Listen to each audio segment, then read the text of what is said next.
तो स्टूडेंट्स 90 दिनों में जेआरएफ कैसे क्लियर करें, क्या ये पॉसिबल है? एग्ज़ाम्स में सिर्फ 90 डेज रह गए हैं, क्या किया जा सकता है JRF?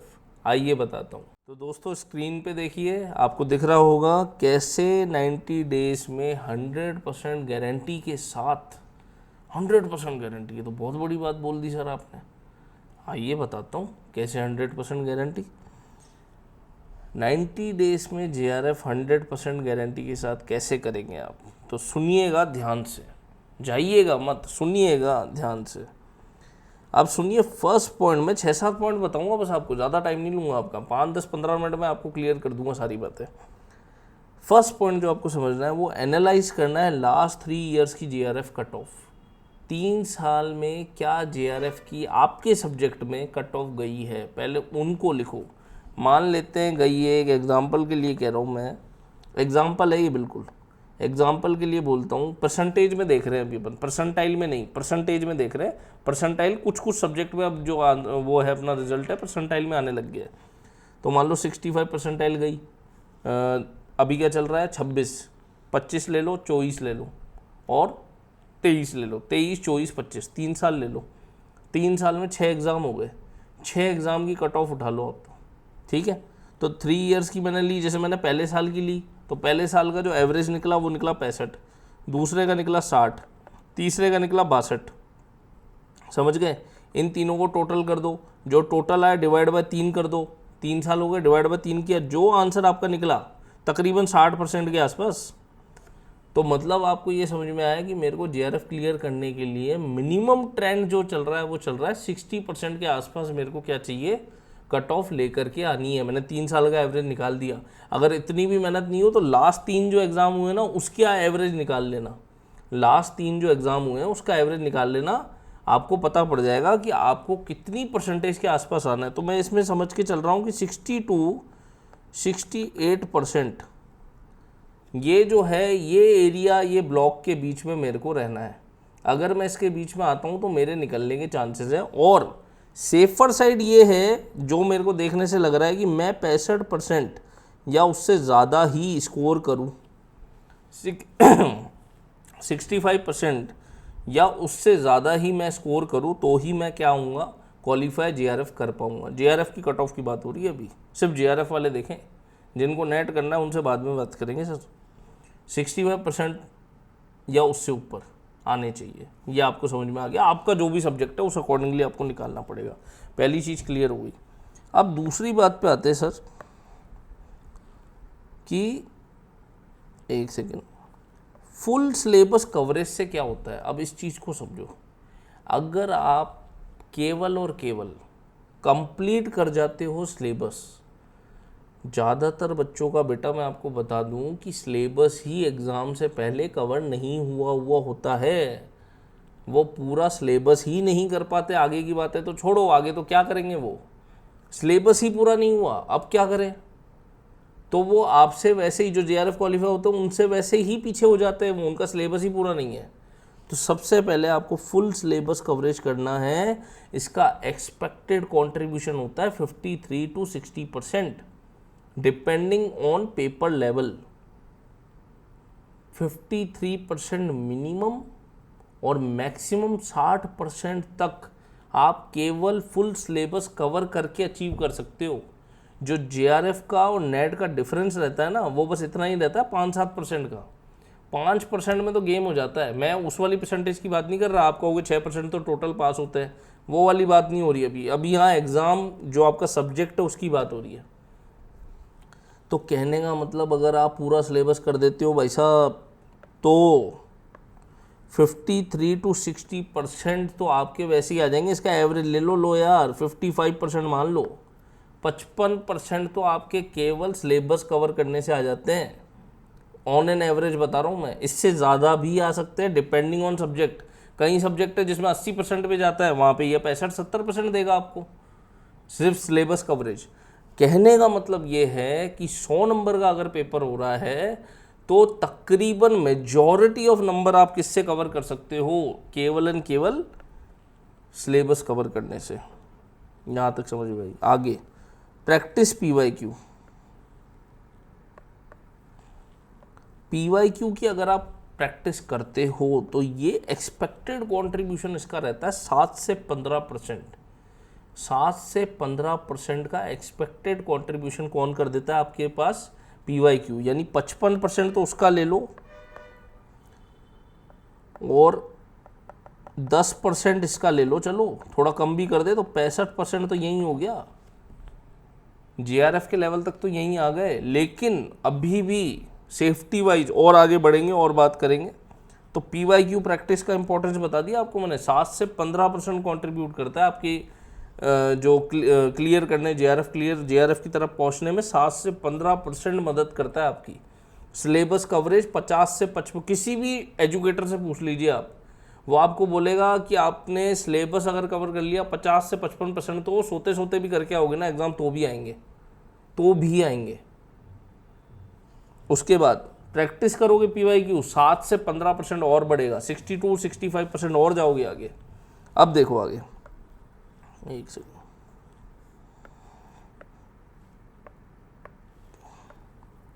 Create quick revision notes. ये जो है ना, यहीं पे बच्चा जो है मात खा जाता है कि क्विक रिवीजन नोट्स बच्चे बनाते नहीं हैं और एंड में क्या करते हैं कि वो अपने फुल नोट्स जो हैं 100 पेज के नोट्स पर यूनिट। अरे भैया, आपका जो 10 यूनिट होती है उसमें एग्ज़ाम में, पेपर 1 में 10 यूनिट है, पेपर 2 में 10 यूनिट है, आप जो सारे यूनिट है एक यूनिट के अंदर मान के चलते ऑन एन एवरेज 50 पेज आपने नोट्स बना रखे, 50 पेज के। आप 50 पेज पढ़ लोगे क्या? 50 मल्टीप्लाइड बाय 10, 500 पन्ने एक दिन में कैसे पढ़ेगा आदमी एग्जाम से जस्ट पहले? तो आप 100 पेज तक पढ़ सकते हो, ये माना जा सकता है कि एक दिन में 100 पेज पढ़े जा सकते हैं। 100 पेज पढ़ने में, जैसे मैं अपनी बात करूँ, ऑन एन एवरेज 4 से 5 घंटे 6 घंटे लग जाएंगे, इतना लग जाएंगे।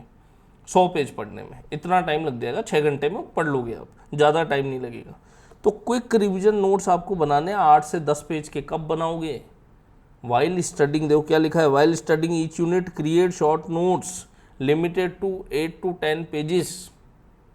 8 से 10 पेज के शॉर्ट नोट्स बनाओ पढ़ते पढ़ते। जैसे मैंने आपको मान लो 50 पेज के नोट्स दिए, वैसे तो हम लोग तो रिवीजन नोट्स आपको वैसे ही दे देते हैं। हमारा क्या होता है, एक कंप्लीट नोट्स देते हैं पहले तो, जिसमें कंप्लीट पूरा पढ़ा दिया, वीडियोस दे दिए, नोट्स दे दिए, टेस्ट सीरीज दे दी, PYQ दे दिए, MCQ दे दिए, सब चीज़ दे दी। अभी मैं बताऊंगा आपको उसके बारे में। लेकिन इसके साथ साथ ये चीज़ें बहुत कम लोग आपको प्रोवाइड करते हैं, जो कि एक क्विक रिवीजन नोट्स, कि आप उस 50, 60, 100 पेज जो आपके हैं, 100 पेज का आपका कंटेंट है, उसको 8 पेज में कन्वर्ट करके, यानी किसी बंदे ने वो 100 पन्ने पढ़े ना, और उसका मैं पेपर ले लूँ, 10 के 10 क्वेश्चन उसके सही होते हैं, मान लो 100 पन्ने पढ़ने पे, आपके वही 10 क्वेश्चन सही हो जाएंगे 10 पन्ने पढ़ने पे। ये मैं आपको बता रहा हूँ। या कम से कम 9 या 10, 9, 10, 9, 10 ऐसे रहोगे। 90% प्रोबेबिलिटी है कि आप 10 पन्ने पढ़ के भी उस 100 पन्ने पढ़ने वाले के बराबर लेवल में रहो। ये काम हमने किया है, समझ रहे हो आप? अब देखो, तो 8 से 10 पेज के आप नोट्स बनाओगे, ये आपको समझ में आ गया, क्विक रिवीजन नोट्स। अब क्विक रिवीजन सिस्टम जो है ये एक्सपेक्टेड कंट्रीब्यूशन देता है। क्विक रिवीजन नोट से होगा क्या, यहाँ पे आपका एक्सपेक्टेड कंट्रीब्यूशन आ रहा है 5 से 7%, चलो 5% ही लेते हैं।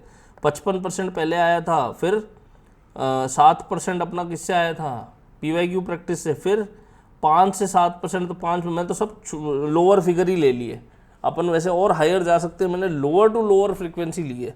तो देखो कितना हो गया ये अपना, ये हो गया अपना 67%। 67% JRF तो कॉमर्स का अगर कोई बच्चा है तो JRF तो यही हो गया। और अगर आप कॉमर्स के नहीं हो तो भी कोई दिक्कत नहीं है, क्योंकि उस अकॉर्डिंगली फिर रेंज आती है ना, पेपर टू पेपर। समझ रहे हो ना बात को? पेपर टू पेपर रेंज आती है। जो आपको स्टेप बताए हैं, अगर आप इसको फॉलो करते हो टू द कोर, तो भाई साहब JRF तो कोई रोक नहीं सकता आपका। ये मैं आपको क्लियर कर रहा हूँ बात, इसको दिमाग में बिठा लो, फिर कोई नहीं रोक सकता। लेकिन अगर ये पूरा टू द कोर फॉलो नहीं कर रहे हो भाई, फिर नहीं होगा यार, फिर नहीं होगा। कहीं के नोट्स ले लो, कुछ ही कर लो, कुछ भी कर लो, फिर नहीं होगा। दूसरी बात, एक मैं आपको आजकल मैंने देखा है कोचिंग इंस्टीट्यूट को यूँ बड़े बड़े बंडल देते हैं नोट्स के। मैंने एक जने को देखा जयपुर में ही कहीं कोचिंग से नोट्स लाया था, 300 पन्ने के नोट्स थे उसके HRM के, कितने 350 पेज के नोट्स, 350 पेज के नोट्स एक यूनिट के। ऐसे जो कोचिंग्स हैं जो आपको इतने इतने नोट्स भर भर के देते हैं 350 400, फिर वो कोचिंग कहाँ है? कोचिंग का मतलब क्या होता है कि आपकी मेहनत कम हो और वो ज़्यादा मेहनत करे। आपको नोट्स ऐसे प्रोवाइड कराए। आजकल देखो लोग कहते हैं आपको फुल कोर्स देंगे, जब आप ऐप पे जाते हो पढ़ने लगते हो आपको एंड तक पूरा कोर्स नहीं मिलता। आप लोगों के साथ बहुत हुआ होगा, हमारे साथ हुआ। हम लोगों ने जो हायर लेवल पे PhD के लिए कोर्सेज लिए, हमको नहीं मिले पूरे कोर्स। तो मैं आपको यही तो डिलीवर करने आया हूँ कि ऑनेस्टी से आपके साथ काम किया जाए, आपको पढ़ाया जाए और पूरा कोर्स डिलीवर किया जाए, पूरे PYQ दिए जाए। आपकी जो सफलता है उसमें आपका हाथ पकड़ के आपको ले जाया जाए वहाँ तक। आपकी मेहनत कम से कम हो और हमारी मेहनत ज़्यादा से ज़्यादा हो, यहाँ पे फोकस किया है।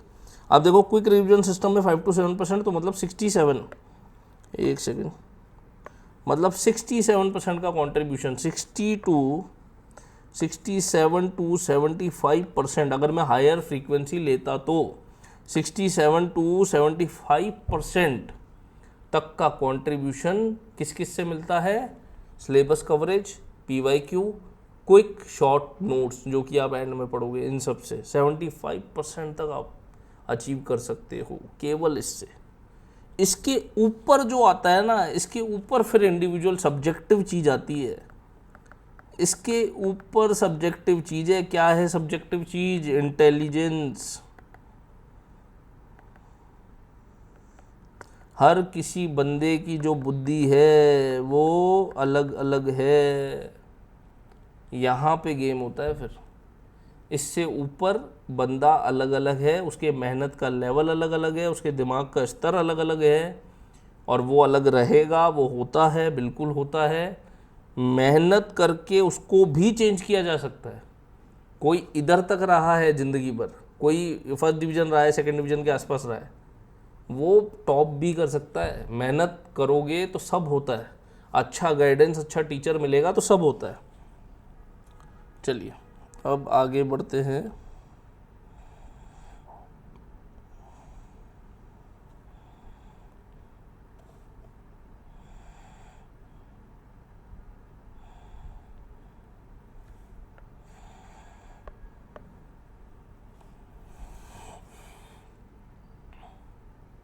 चलिए तो अब आगे बढ़ते हैं। डेली स्टडी रेशो क्या रहना चाहिए आपका पेपर 1 एंड पेपर 2 के बीच में? तो daily study must be, ratio must be 3:5। 3:5 का रेशो रहना चाहिए। पेपर 1 के 3 घंटे और पेपर 2 के 5 घंटे, टोटल कितना? 8 घंटे की पढ़ाई अगर आप दे रहे हो, टोटल 8 आवर्स, तो भैया कुछ आप लायक हो JRF के आसपास आने के। अगर आप 8 घंटे से कम पढ़ रहे हो इन लास्ट 90 डेज़ में तो मुश्किल है भाई, मुश्किल है। ये 8 घंटे में कैसे बता रहा हूँ वो भी समझ लो। आपने मेरे से कोर्स लिया, मेरा कोर्स पढ़ा और आपने सेल्फ स्टडी की, वो दोनों मिला के आप 8 घंटे पढ़ लीजिए, बहुत है। इतना भी अगर आप कर लोगे तो काम हो जाएगा, ठीक है। अब देखो पेपर 1 3 घंटे, पेपर 2 5 घंटे, ठीक है। अगर आप 10 घंटे पढ़ते हो तो पेपर 1 जो है वो 4 घंटे पढ़ लेना और वो कितना पढ़ लेना? 6 घंटे पढ़ लेना, ऐसे करके पढ़ लेना, है ना। इस रेशो में पढ़ सकते हो। 4 घंटे 6 घंटे कर लो या 3 घंटे 5 घंटे कर लो, जैसा भी है। एक घंटा आप 10 घंटे पढ़ो, 8 घंटे पढ़ो, उसके अकॉर्डिंग। 6 घंटे पढ़ रहे हो तो 2 घंटे पेपर 1 पढ़ लो और बाकी 4 घंटे जो पेपर 2 पढ़ लो, ऐसे करके पढ़ लो, ठीक है। अब आगे बढ़ते हैं। देखिए 90 डेज प्रिपरेशन टाइमलाइन। अगर मैं टाइमलाइन वाइज बात करूं कि कितने टाइम पे क्या करना है, कैसे चीज़ें करनी है, इन 90 दिनों को कैसे कैटेगराइज करना है, तो उसको मैं बताता हूँ। देखो PYQ सिलेबस के बीच में कनेक्शन है, समझाता हूँ कैसे। आपने टीचिंग एप्टीट्यूड पूरा पढ़ा, जैसे ही आपने पूरा पढ़ा उसका PYQ, जितने PYQ है ना, जितने प्रीवियस क्वेश्चन 10 साल पुराने मत लेना, ये गलती मत करना। ट्रेंड चेंज होता रहता है। 5 साल से ज़्यादा पीछे के क्वेश्चन बिल्कुल मत करिए। हो सके तो 4 साल 5 साल बस इनफ है, इससे ज़्यादा सेट मत लगाइए, क्योंकि पीछे ट्रेंड पूरा चेंज हो जाता है। उससे ज़्यादा पीछे मत जाओ। 2019 के बाद सिलेबस भी चेंज हुआ था, तो बिल्कुल उससे पीछे मत जाओ। तो 4-5 साल का आप ले लो, बहुत है। 4 साल 5 साल का बहुत होता है, हमने 5 साल का पूरा इसके अंदर डाल रखा है। अगर आप खुद भी पढ़ रहे हो तो 4-5 साल का बहुत है, बिल्कुल सफिशेंट है, इतना ही लो। 4-5 साल के PYQ लो। टीचिंग एप्टीट्यूड आपने पूरा पढ़ लिया, टीचिंग एप्टीट्यूड के सारे PYQ कर दो। उसके अंदर प्रॉब्लम आएगी आपको, मान लेते हैं शुरुआत में 50% 60% PYQ नहीं है, तो अगर आप खुद से पढ़ रहे हो तो वैसे हमारा कोर्स तो ऐसा डिज़ाइंड है कि आप अगर हमसे पढ़ के, टीचिंग एप्टीट्यूड मैंने फ्री डाल रखा है, पढ़ के और आप टेस्ट दे के देख सकते हो, खुद देख लो आप, यूट्यूब पे फ्रीली अवेलेबल है टीचिंग एप्टीट्यूड, आप देख सकते हो उसमें। तो टीचिंग एप्टीट्यूड पूरा पढ़ा, उसके साथ उसके PYQ किए। PYQ कैसे करने हैं, 1 unit complete PYQ, 1 unit complete PYQ, 1 unit complete PYQ। तो इन दोनों में PYQ कंप्लीट करने में और सिलेबस कंप्लीट करने में 75 दिन देने हैं। कितने दिन है? 75 डेज। 75 दिन के अंदर क्या हो जाना चाहिए, 75 डेज के अंदर आपका PYQ पूरा का पूरा ख़त्म कंप्लीट हो जाना चाहिए। यहाँ तक समझ में आ रहा है? उसके बाद डे 76 से 85, 76 से 85 मतलब 10 दिन। 10 दिन के अंदर आपको क्या करना है, रिवीजन जो आपने क्विक नोट्स बनाए थे ना 8-10 पेज के, उनके आपको रिवीजन कर डालने हैं, भयंकर वाले। सबको रिवाइज कर दिया आपने, अब आप डे 85 पे हो, आपने रिवीजन भी कर लिया। उसके बाद जो आपके 5 दिन बचे हैं एग्ज़ाम से पहले, उसके अंदर आप क्या करोगे, अब आप फाइनल रिवीजन करोगे। जो आपने क्विक नोट्स बनाया 5 दिन में ईजीली हो जाएंगे, कोई दिक्कत नहीं। अगर आप 8 पेज का नोट्स भी बनाते हो ना, 8 पेज का 10 यूनिट के 80 और उसके अंदर आप बना लेते हो चलो 100। देखो 8 पेज 10 यूनिट 80 पेज, ये तो हो जाएंगे पेपर 1 में। पेपर 2 के अंदर मान लो 10 पेज का आपने क्विक शॉर्ट नोट्स बनाए, रिवीजन नोट्स, 10 यूनिट 100 पेज, कितने हो गए, 180 पेज। अरे भैया 180 पेज पढ़ने में 2 दिन से ज़्यादा क्या लोगे, 2 दिन 3 दिन ले लोगे, 3 दिन ले लो। उसके बाद जो बचेंगे 2 दिन, 3 दिन में तो ये काम करना, और यहाँ पे जो 2 दिन बच रहे हैं, इन 2 दिन में क्या करोगे, इन 2 दिन में वो काम करोगे जो टॉपिक हार्ड लगते हैं, जो याद नहीं रहते, उनको क्रैम करोगे, उनको बार बार पढ़ोगे, उनको बार बार याद करोगे, ताकि वो एंड मोमेंट पे अपने दिमाग से ना निकले। अगर आप ये पूरा फॉलो कर लेते हो तो आपका JRF जो है बहुत ही आसानी से क्लियर हो जाएगा आपके इसी वाले अटेम्प्ट में, चाहे आपका फर्स्ट अटैम्प्ट हो, चाहे सेकंड हो, चाहे थर्ड हो, चाहे कोई भी अटैम्प्ट हो। अब दूसरी बात, ये सब करना एक बच्चे के लिए बड़ा मुश्किल है कि यार पहले तो सिलेबस निकालो, फिर सिलेबस को उस अकॉर्डिंगली पढ़ो। बहुत सारे बच्चे जो सेल्फ स्टडी करते हैं ना, कई निकलते भी हैं, लेकिन बहुत सारे, अधिकतर मैं कहूँगा कि खुद पढ़ने की वजह से ही फेल हो जाते हैं। यहाँ मैं सिर्फ अपने कोर्स की बात है, आप कहीं से भी कोर्स लो, कोई दिक्कत नहीं है, लेकिन मैंने ये देखा है कि बच्चा जो है ना वो फेल हो जाता है केवल इसलिए क्योंकि वो सेल्फ स्टडी कर रहा है, उसको सही डायरेक्शन नहीं है। बेटा ये जो है ना, ये पढ़ते रहने वाला एग्ज़ाम नहीं है। आप प्रीवियस ईयर क्वेश्चन करोगे ना, तब आपको पता पड़ेगा। यहाँ पे क्वेश्चन पता है क्या आता है, देखो मैं आपको एक एग्जांपल से समझाता हूँ। टीचिंग के मेथड का नाम बताओ, एक तो ये है, कोई भी एक टीचिंग के मेथड का नाम बताओ, ये एक क्वेश्चन है। या मैं आपको बोलूँ इनमें से कौन सा एक टीचिंग मेथड है, 4 मेथड दे दिए, आपको बताना होगा कौन सा टीचिंग मेथड है। ये तो होता है आसान बच्चों वाला क्वेश्चन। JRF में, नेट में क्या क्वेश्चन आता है, एक बच्चा क्लास में शोर कर रहा है, चिल्ला रहा है, नॉइस कर रहा है, आपको परेशान कर रहा है, क्लास नहीं लेने दे रहा, अग्रेसिव है, आप उसको कैसे टैकल करोगे। अब मुझे इसका आंसर बताओ आप, क्या ये किसी किताब में लिखा हुआ है, क्या ये किसी किताब में लिखा हुआ है, नहीं लिखा हुआ। ये चीज़ें जब हम आपको नोट्स पढ़ाते एग्जाम्पल समझाते हैं ना, इसमें ये उन एग्जाम्पल से क्वेश्चन आते हैं बेटा, वहाँ से कॉन्सेप्ट क्लैरिटी आती है।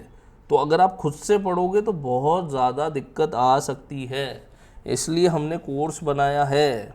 कोर्स की डिटेल मैं आपको अभी दे देता हूँ जी।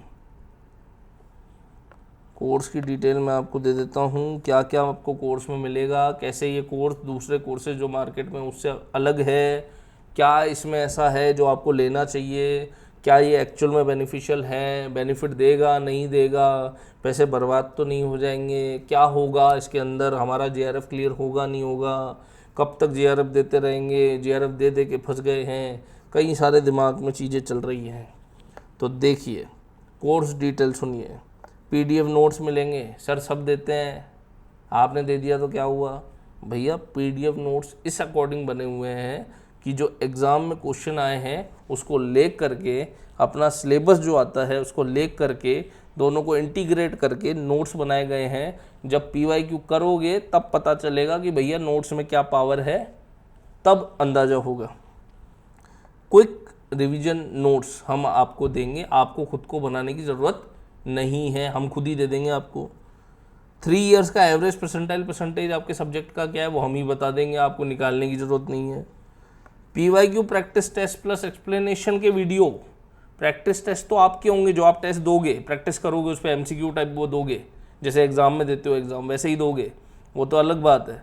उसका जो एक्सप्लेनेशन है, एक्सप्लेनेशन वहाँ भी आएगा पीडीएफ की तरह, और हम लोग भी जो वीडियो है, वीडियो बना करके एक एक चीज़ को एक्सप्लेन सारे पीवाईक्यू आपको करा देंगे। कम से कम एक एक यूनिट में 200, 300, 400 पीवाईक्यू करवाए हुए हैं, किसी में 400, किसी में 300, यानी कर करके परेशान हो जाओगे तुम, इतने पीवाईक्यू प्रैक्टिस करवाए हैं।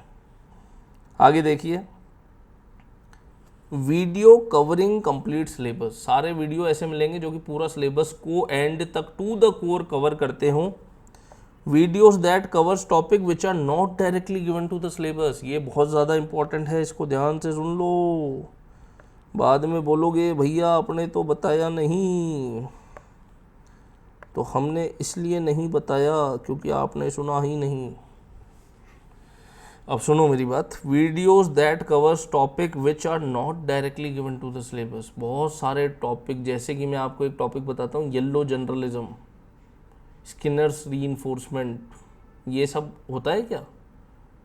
आपको कहीं भी सिलेबस में लिखा हुआ दिखा क्या? नहीं दिखा। क्यों नहीं दिखा? क्योंकि ये पीवाईक्यूज में आई हुई चीज़ें हैं, और क्या आ सकता है वो भी हम लोगों ने इसके अंदर इंक्लूड किया है। तो videos that cover topic which are not directly given to in the syllabus, जो टॉपिक सिलेबस में नहीं है लेकिन एग्जाम में बार बार रिपीटेडली पूछे गए हैं, उनको भी इसमें कवर किया गया है। उसका सेपरेट वीडियो बनाया गया है ये बताते हुए कि इसके अंदर आप सिलेबस देखोगे तो ये नहीं मिलेंगे, लेकिन एक्चुअल में पीवाईक्यूज में है, ये तक कवर कराया गया है। उसके बाद मॉक टेस्ट प्रैक्टिस एमसीक्यू। अब पहले तो हमने पीवाईक्यू प्रैक्टिस की। पीवाईक्यू क्या होता है? प्रीवियस ईयर क्वेश्चन जो कि आ चुके हैं। अब ये जो क्वेश्चन हम प्रैक्टिस करें जो कि आ सकते हैं। मॉक टेस्ट एमसीक्यू वो चीज़ें हैं जो कि आ सकते हैं। हम लोग खुद पूरी टीम बैठ के जनरेट करते हैं, ऐसे क्वेश्चंस को निकालते हैं जो कि आ सकते हैं, जिनसे क्वेश्चन बन सकते हैं। और हमारा अभी तक का सक्सेस रेट, हम पहले ऑफलाइन में थे, ऑनलाइन में हम अभी आए हैं। ऑफलाइन में हमने धूम मचा रखी थी, खूब जेआरएफ, खूब नेट, खूब निकाले। तो इसलिए मैं आपको कह रहा हूँ कि अगर पढ़ना है एक्सपर्ट से पढ़िए, हमसे नहीं पढ़ना किसी और एक्सपर्ट से पढ़िए, कोई दिक्कत नहीं है, आपकी चॉइस है, आपकी लाइफ है, कोई दिक्कत नहीं है। लेकिन कोर्स वहीं से लीजिए जहाँ यार वैल्यू उसकी मिले। मैंने बहुत सारे बच्चों को रोते हुए देखा है कि यार मेरे को आगे बताते कि सर सिलेबस तक पूरा नहीं मिलता, सिलेबस तक, कंटेंट तक पूरा नहीं कराते। क्योंकि बेटा टीचर की जान जाती है, मजाक नहीं है पढ़ाना। आपको लग रहा है मजाक है, मजाक नहीं है। 4-4, 5-5 घंटे कंटिन्यू बोल के दिखाओ, ये दिमाग के तोते उड़ जाएंगे। तुम भी टीचर बनने वाले हो, इसलिए बता रहा हूँ। तो आदत डालो इस चीज़ की और मेहनत करो। टीचर्स को पढ़ना भी बहुत है, पढ़ाना भी बहुत है। अब बात आती है कोर्स के प्राइस की। तो कोर्स का जो प्राइस है बेटा, वो पेपर 1 के लिए 2499, 2500 रुपये का प्राइस है अपना, डिस्काउंट काटने के बाद। सिर्फ आप लोगों के लिए अभी हमने डिस्काउंट चला रखा है। वैसे ये 3500 का है, और ये पेपर 2 जो है कॉमर्स का 3999, 4000 रुपये का कोर्स ये निकाला है। टोटल होता है 6498। पेपर 2 में अभी फ़िलहाल हम लोग केवल और केवल कॉमर्स को सर्व कर रहे हैं। मैनेजमेंट अभी थोड़े टाइम में हम लोग ऐड करेंगे, जून में ऐड कर देंगे। फिर और सब्जेक्ट हम लोग जून में कोशिश करेंगे कि 10 से 12 सब्जेक्ट हम लोग ऐड कर दे, टीम बढ़ा रहे हैं ऑनलाइन के अंदर। ऑफलाइन हमारी टीम है वो चल रहा है, लेकिन उनको ऑनलाइन नहीं लाया जा सकता ना, क्योंकि उनका काम वहाँ पर अटक जाएगा फिर। अब जो है पेपर 1 में, एक सेकेंड,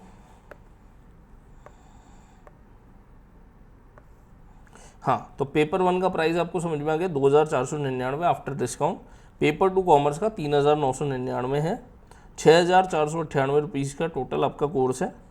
अगर आप दोनों कॉम्बो परचेस करते हो, दोनों को एक साथ परचेस करते हो, उसका कॉम्बो कोर्स चलता है कि paper 1 and commerce both combo course है, तो इसके अंदर आपको 1498 रुपये का, 1498 रुपीज़ का क्या होगा, एक्स्ट्रा डिस्काउंट मिल जाएगा। और ये कोर्स कितने का बन जाएगा, 5000 रुपये का बन जाएगा मात्र। ठीक है, अगर आप दोनों को एक साथ लेते हो। अगर आप एक लेते हो, केवल आप पेपर 1 पढ़ना चाहते हो, तो 2499 का पड़ेगा। बिल्कुल नॉमिनल प्राइस है, इससे कम तो क्या ही करे, इतना तो इतनी मेहनत लगती है।